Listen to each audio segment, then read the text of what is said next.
Kasba syndicate mafia সোনা পাপ্পু তার বিরুদ্ধে ইতিমধ্যে দ্বিতীয় সাপ্লিমেন্টারি চার্জশিট পেশ করা হয়েছে এবং যে চার্জশিটে বিস্ফোরক তথ্য রয়েছে। বেআইনি নির্মাণ যাতে হয় সে কারণে ঘুষ দিত এই সোনা পাপ্পু।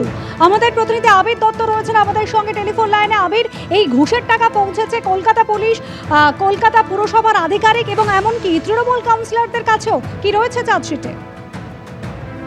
দেখো, এখানে চাঞ্চল্যকর কিন্তু দাবি করা হয়েছে চার্জশিটে, এবং সোনা পাপ্পুর যে চার্জশিট গত শুক্রবার দিন দেওয়া হয়েছে সেখানে এনফোর্সমেন্ট ডিরেক্টরেটের তরফ থেকে স্পষ্টত উল্লেখ করা হয়েছে যে বেআইনি নির্মাণ করার জন্য বিভিন্ন জায়গাতে টাকা দিয়েছে এই সোনা পাপ্পু। তার প্রভাব তৈরি হয়েছিল, তার কারণ তার সঙ্গে সখ্যতা ছিল অনেক রাজনৈতিক ব্যক্তিত্বের, এবং সেখানে স্পষ্টত বলা হয়েছে যে 2022 সালের একটি হিসেব থেকে তারা জানতে পারছেন যে 19,49,00,000 টাকা সোনা পাপ্পু খরচ করে, যার মধ্যে 3,41,51,000 টাকা ঘুষ দেয়।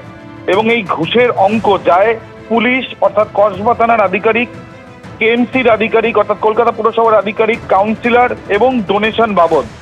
ডোনেশন বলতে যেটা তদন্তকারী আধিকারিকরা তার সেটা উল্লেখ করেছেন যে পুজোর ডোনেশন এবং পার্টি ফান্ডের ডোনেশন।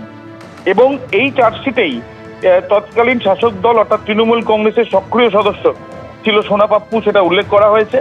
এবং তার সাথে সাথে এখানে যে হিসেব দেওয়া হয়েছে সেখানে স্পষ্টত একটি ডায়াগ্রাম করে বলা হয়েছে যে পুলিশকে দেওয়া হয়েছে 1,46,00,000 টাকা, এছাড়াও কাউন্সিলরকে দেওয়া হয়েছে 1,11,50,000 টাকা, কলকাতা পুরসভার আধিকারিকদের দেওয়া হয়েছে প্রায় 27,70,000 টাকা, ডোনেশন বাবদ দেওয়া হয়েছে 55,91,000 টাকা।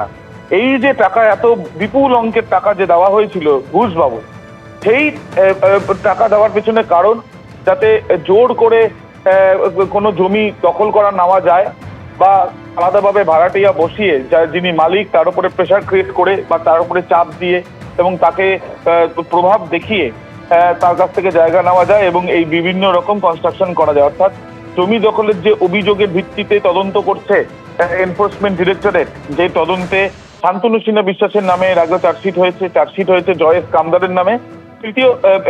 দ্বিতীয় সাপ্লিমেন্টারি চার্জশিট হিসাবে যে চার্জশিট দেওয়া হয়েছে সোনা পাপ্পুর বিরুদ্ধে, সেখানেই কিন্তু এই চাঞ্চল্যকর দাবি রয়েছে, যেখানে পুলিশ থেকে কেএমসি আধিকারিক এমনকি কাউন্সিলর ও ডোনেশন, এই 4টি দফায় কিন্তু ঘুষ বাবদ টাকা দেওয়া হয়েছে এমনটাই তারা তদন্তে পাচ্ছেন। বয়ানও উঠে এসেছে, যে বিষয়টা তারা তাদের চার্জশিটে উল্লেখ করেছে, এমনটাই জানা যাচ্ছে ইডি সূত্রে।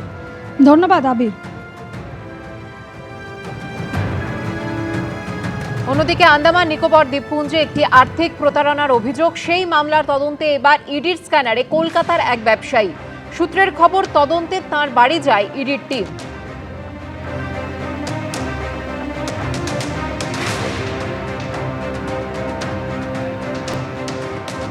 বাঙুড়ে যেখানে আমরা দাঁড়িয়ে রয়েছি, এটা হচ্ছে Rafi Ahmed Kidwai road.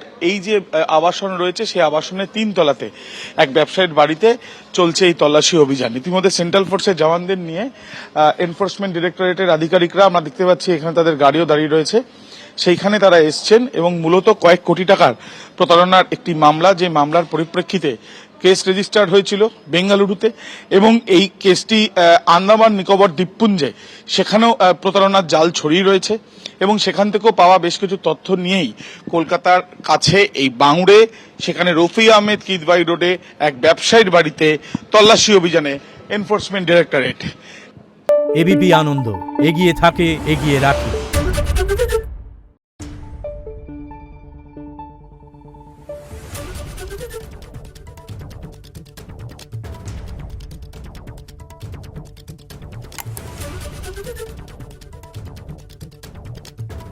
Thank you.